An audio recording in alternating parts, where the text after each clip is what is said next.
Indeed, Christ has risen. He is risen indeed. It was so hard for the disciples to believe this. So you remember that on Easter night, they were locked up in their room. They could not believe the women's report. Jesus showed himself to them. So last week we heard the second Sunday after Easter, and again, there they are, locked up in their room. Thomas has showed up and said, these women were just hysterical. They must have seen a ghost, and now they're all believing it. They're hiding away. Jesus shows up again. How are we doing by the third week? Well, already on Easter morn, the women had told the men, we went to the tomb, we saw angels. They said, run and tell the disciples, tell Peter, go to Galilee. Jesus promised to meet you there. So, here we are the third week, and to Galilee they have gone. Have they got it right? Well, it does say in verse 1, Sea of Tiberias, that's Lake Galilee, but I want you to notice this. Who's there? Count them in verse 2 in our text. It says Simon Peter, Thomas, called the twin, Nathanael from Cana in Galilee, Zebedee's sons, two of them, James and John, that's 5. And it says 2 other disciples, so the total is 5 plus 2? 7. Now Judas is out of the picture. How many are missing? 4. Where'd they go? Here's another strange thing. What's the plan? Simon Peter says, I'm going fishing. Now, 3 years ago already, Jesus had told Peter, after they had this incredible catch of fish, no more fishing for fish. Now you're going to fish for people. Yeah. You're going to bring people to me, Peter. So what are you doing, Peter? Have you dropped out of the master's business? I love these stories because, you know, they're just not old stories. They're to challenge us. Have you ever been in that place where you're saying, I've got so much I got to do?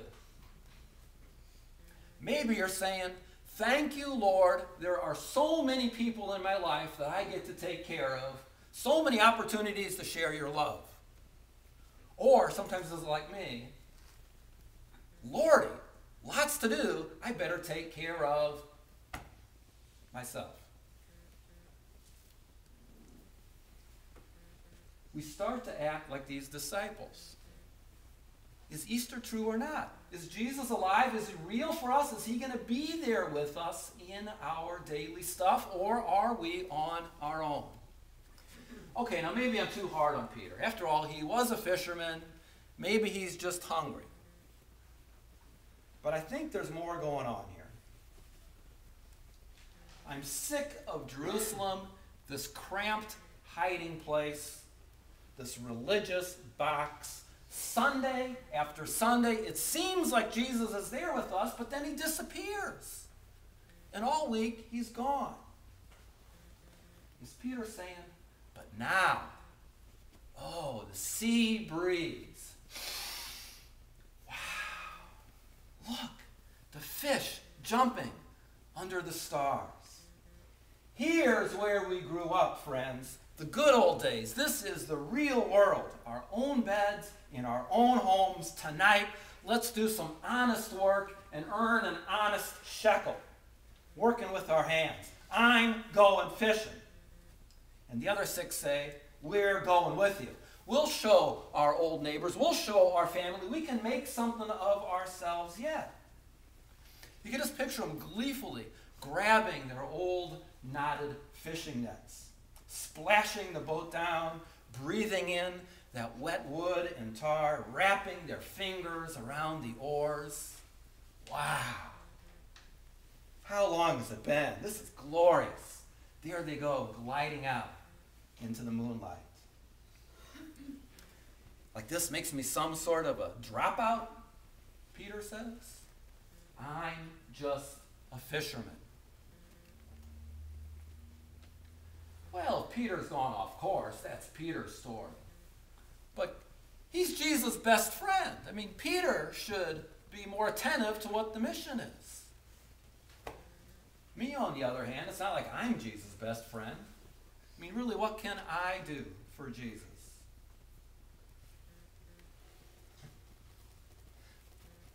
So you see, this Jesus has burst into our lives, the ruler of wind and the waves, the great storm stiller. And we really think there's nothing we can do? Do we forget who we're working for? Are we in the fishing business with Jesus? Or are we dropouts? Just playing a weekend religious game. I'm going fishing. We're with you. And then John remembers, we were out in that boat all night long, and we caught, what? Zilch! Imagine working all night long and not a minnow to show for it. Zip. Nothing. Again, I think it's not just an old story.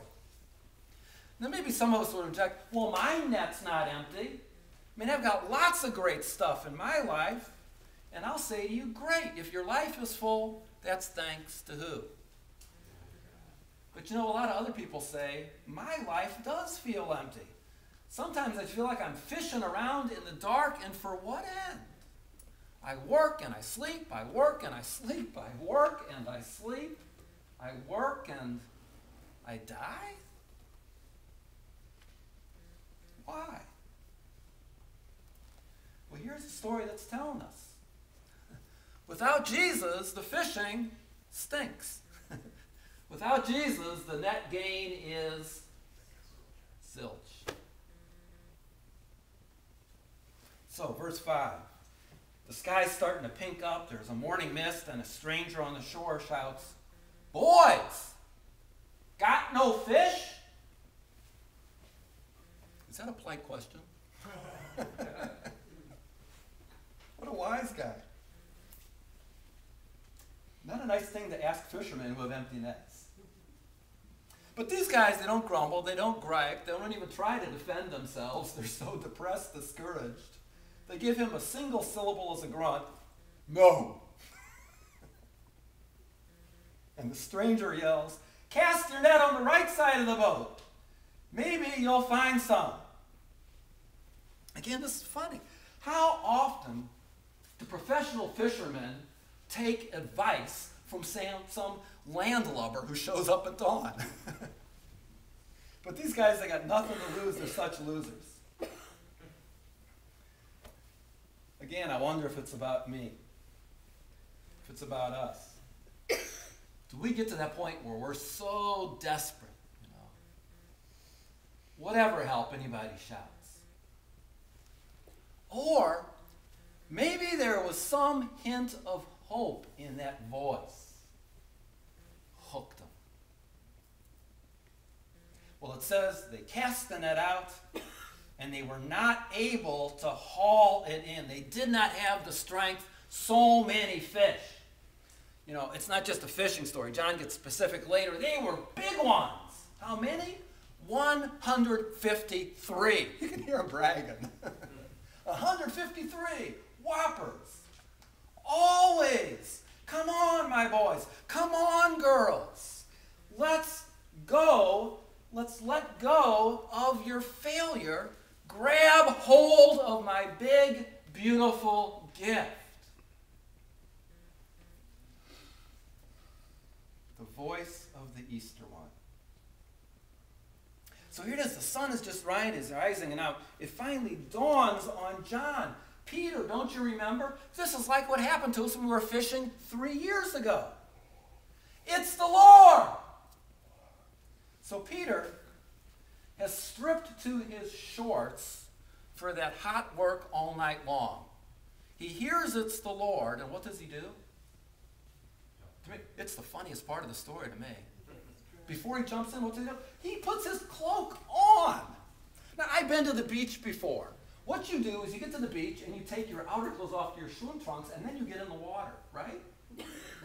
Have you ever seen anybody go to the beach and put clothes? I mean, even the Mennonites don't do that. Let's put on another coat and jump in. What are you doing, Peter? All wrapped up, flopping overboard. There he is.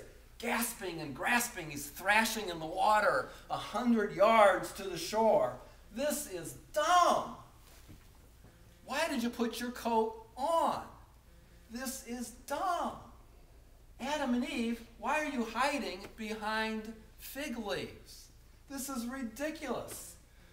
What are we trying to hide? Dumb. Hide from who? Dumb diddly dumb dropouts. So now we got Peter standing on the shore. His friends are straining at the oars with all these fish flopping in the net, dragging behind the boat. They never could pick that net up and get it into the boat like they usually did. There was too many. Peter's puffing there, these wet clothes clinging to him, the hair matted, dripping down off his shoulders, this cold water running off his thighs, dripping on the stony beach. The chill morning breeze, the low sun blinking, shivering. Poor Peter. Poor fisherman. Poor dropouts. And what's Jesus doing? Jesus is cooking. When they got ashore, it says in verse 9, they see charcoal fire in place with fish on the coals. Where did those fish come from? You know, even if we don't bring fish, does that mean Jesus is going to go out of business? They see this fish already grilling there and this bread, and Jesus says, bring some of the fish that you just caught. So Simon Peter goes back aboard the boat and he hauls that net ashore, pulling them up on the beach. Large fish, 153, so many of them, yet the net is not torn, it says. And Jesus calls, come. Have breakfast. Come on. It's all on me. Fresh grilled fish, toasty bread. I've done it all. I've brought the feast. I've baked it up. I'm here to serve you. Everything is ready. I want you to see how the Easter man encounters these dropouts, and what does he do with them? He doesn't say, what's the deal, boys? Who are you working for? Just the opposite. Jesus says, look at this. I'm here to work for you. Come on. Have breakfast. You dropouts, come on, eat with me. Sinners, come on, be my friends again. For this I live. That I, the host, that I, your master, that I can serve you. Break the fast. Why are you grubbing around in the deep dead of the night for nothing? Come on, it's my dawn. That stuff's all done. Why are you fishing for no fish? It's finished. This is a new day. The dropouts are done. The sun is up. I'm rising to the sky. I will break your fast. Eat with me. Drink with me. Eat me up.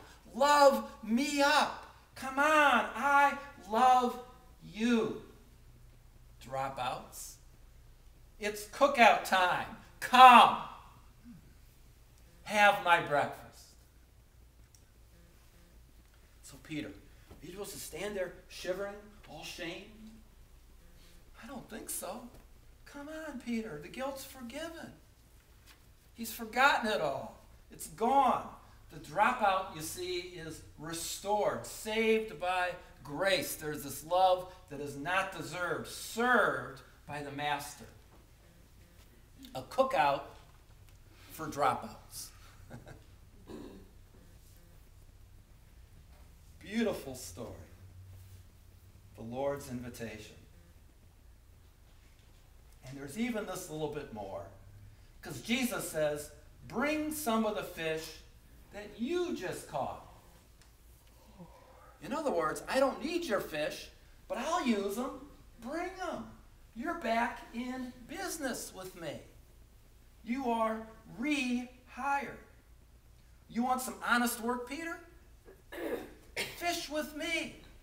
It's so good, it's so easy, it's so satisfying, it's so glorious because it's already all finished.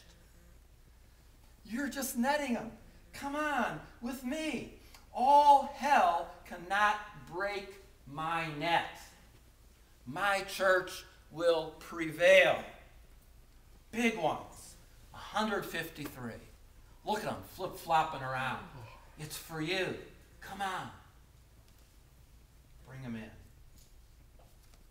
So at the end here, when Peter gets a new job from Jesus, you think Jesus is saying to Peter, now you got to pay for giving up? I think Jesus is saying to Peter, it's all paid. Come on. I've got a purpose for your life. And when Jesus says to me, when Jesus says to you, you've got a job to do. There's people that need your love in this world. Yeah, it's going to hurt you. There's people that need your forgiveness.